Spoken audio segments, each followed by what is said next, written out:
ខាងក្រោមនេះយើងនឹងណែនាំអ្នកពីសកម្មភាពជាបន្តបន្ទាប់ដែលត្រូវបានគេបង្ហាញថាជាវិធីបង្កើតអារម្មណ៍វិជ្ជមានដ៏មានឥទ្ធិពលដែលហៅថា MIPOS ប្រសិនបើអ្នករៀនប្រើវាពួកគេអាចជួយអ្នកគ្រប់គ្រងអារម្មណ៍របស់អ្នកមនុស្សម្នាក់អាចមានចំណូលចិត្តផ្ទាល់ខ្លួនដូចនេះសម្រាប់ចិត្តថាអ្វីខ្លះដែលអ្នកអាចនឹងចូលចិត្តលើពីនេះទៀតអ្នកអាចបន្ថែមមេផ្ទាល់ខ្លួនរបស់អ្នកពោលគឺអ្វីទាំងអស់ដែលអ្នកគិតថាមានប្រយោជន៍សម្រាប់អ្នកនៅក្នុងវីដេអូនេះអ្នកនឹងឃើញរូបភាពមួយចំនួននិងស្ដាប់តន្ត្រីមួយចំនួនដែលមានបំណងជួយអ្នកបង្កើតអារម្មណ៍វិជ្ជមានផងដែរ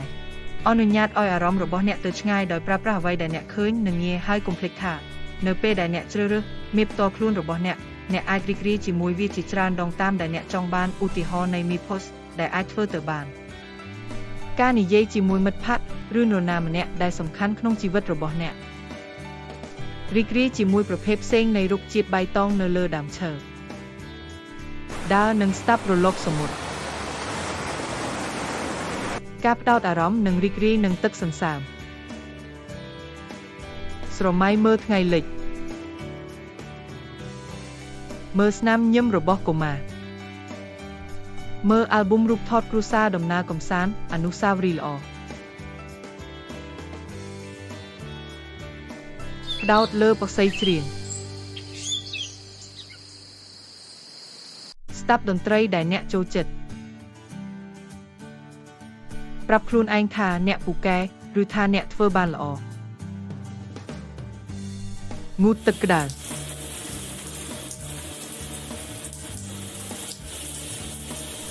មើលថ្ងៃលិច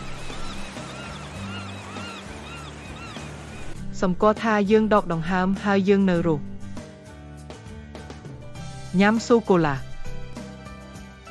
ការអានសៀវភៅល្អគយគន់ទន្លេឬសមុទ្រដើរលេងក្នុងឧទ្យានគប់ដុំធ្ងន់ទៅក្នុងទឹកសកម្មភាពនៃការញឹមវាជួយយើងឲ្យមានអារម្មណ៍ល្អនិងរីករាយជាងមុនតើអ្នកបានគិតអំពីអ្វីដែលគួរឲ្យចាប់អារម្មណ៍សម្រាប់អ្នកទេតើអ្នកនឹងបន្ថែមអ្វីមើលវីដេអូនេះរហូតដល់ចប់ហើយបណ្ដោយឲ្យខ្លួនអ្នកទៅឆ្ងាយតាមអារម្មណ៍ដែលកើតឡើងឥឡូវនេះជាពេលវេលាដ៏ត្រឹមត្រូវក្នុងការមានអារម្មណ៍ល្អ